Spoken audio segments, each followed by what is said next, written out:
ತಗೋಬೇಕಾಗಿತ್ತು ನಾನು. ಮಾತ್ರೆ ತಗೊಳ್ಳೋದು ಅಂದ್ರೆ ಆಗಲ್ಲ, ಒಂದ್ ಮಾತ್ರೆ ತಗೊಳ್ಳೋದಕ್ಕೆ ಹಿಂಸೆ, ಅದ್ರ 13 ಮಾತ್ರೆ ದಿನಕ್ಕೆ ತಗೋಬೇಕು ಅಂದ್ರೆ ಹಿಂಸೆ. ನಮ್ಮ ಮಾತ್ರ ಒಂದ್ 2 ತಿಂಗಳು ಮೇಂಟೈನ್ ಮಾಡಿದೆ, ಆಗ್ಲಿಲ್ಲ, ತುಂಬಾ ವೀಕ್ ಆಗೋದೆ. 56 kg ಆಗೋದೆ. 63 kg ಇದ್ದೋಳು 56 kg ಆದೆ. ತುಂಬಾ ವೀಕ್ ಆದೆ, ತಲೆ ಸುತ್ತು ತುಂಬಾನೇ ಇತ್ತು.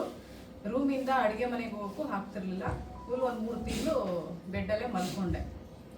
ಅದಾಗಿ ಸುಮಾರು ಗೋಪಿ ಸರ್ ಅವರು ನಮಗೆ ಒಂದು 8 months ಇಂದ ಇದ್ರ ಬಗ್ಗೆ ಹೇಳ್ತಾ ಇದ್ರು. ನಾವು ಅಷ್ಟೊಂದು ತಲೆ ಕೆಡಿಸ್ಕೊಂಡಿರಲಿಲ್ಲ, ಮನೇಲಿ ಪಾಪು ಇತ್ತು ಅಂತೇಳಿ. ಆಮೇಲೆ ಅವರು ಗಂಡ ಹೆಂಡ್ತಿನೇ ಮನೆಗೆ ಬಂದು ಇದ್ರ ಪ್ರಾಡಕ್ಟ್ ಹೇಳಿದ್ರು. ಹೇಳಿ ಇಮಿಡಿಯೇಟ್ಲಿ ನನಗದು ತುಂಬಾನೇ ಇಷ್ಟ ಆಯಿತು ಪ್ರಾಡಕ್ಟ್. ಅದು ಇಮಿಡಿಯೇಟ್ಲಿ ಬುಕ್ ಮಾಡಿದ್ವಿ. 3 ಡೇಸಿಗೆ ಬಂತು, ಉಪಯೋಗಿಸಿ.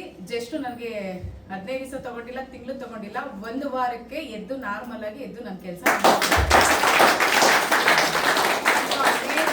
ತುಂಬಾ ಆಶ್ಚರ್ಯನೂ ಕೂಡ ಆಯ್ತು. ಬರೀ 1 ವಾರಕ್ಕೆ. ಮೇನ್ ನನಗೆ ಪ್ರಾಬ್ಲಮ್ ಆಗ್ತಿದ್ದು ಶುಗರ್ ಇಂದಲ್ಲ, ನನಗೆ ತಲೆ ಸುತ್ತು ನನ್ನ ಮೇನ್ ಪ್ರಾಬ್ಲಮ್. ಎದ್ದು ಮನುಷ್ಯ ಓಡಾಡಕ್ಕೆ ಆಗ್ತಿಲ್ಲ ಅಂದಾಗ ಅರ್ಥ ಮಾಡ್ಕೊಳ್ಳಿ ಹೇಗಿರುತ್ತೆ ಆ ಪರಿಸ್ಥಿತಿ ಅಂತ.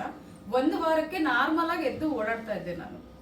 ಈಗ 120 ಇದೆ ಶುಗರ್. 2.5 ತಿಂಗಳಾಯ್ತು. 2.5 ತಿಂಗಳಿಗೆ 120 ಇದೆ ಶುಗರು. ಮೊನ್ನೆ ಬಿದ್ಬಿಟ್ಟಿದೆ. ಅವಾಗ ಹಾಸ್ಪಿಟ್ಲಿಗೆ ನಾರ್ಮಲ್ ಆಗಿ ಹೋದಾಗ ಕೇಳಿದ್ರು ಡಾಕ್ಟ್ರು, ಶುಗರ್ ಏನಾದ್ರು ಇದೆ ಅಂತ ಹೇಳಿದ್ರೆ, ಟ್ಯಾಬ್ಲೆಟ್ಸ್ ತಗೋತಿದ್ದೀನಿ ಹಿಂದೆ. ಚೆಕ್ ಮಾಡಿದ್ರು, 120 ಇದೆ, ಟ್ಯಾಬ್ಲೆಟ್ ಸ್ಟಾಪ್ ಮಾಡಿ ಅಂತ ಹೇಳಿದ್ರು.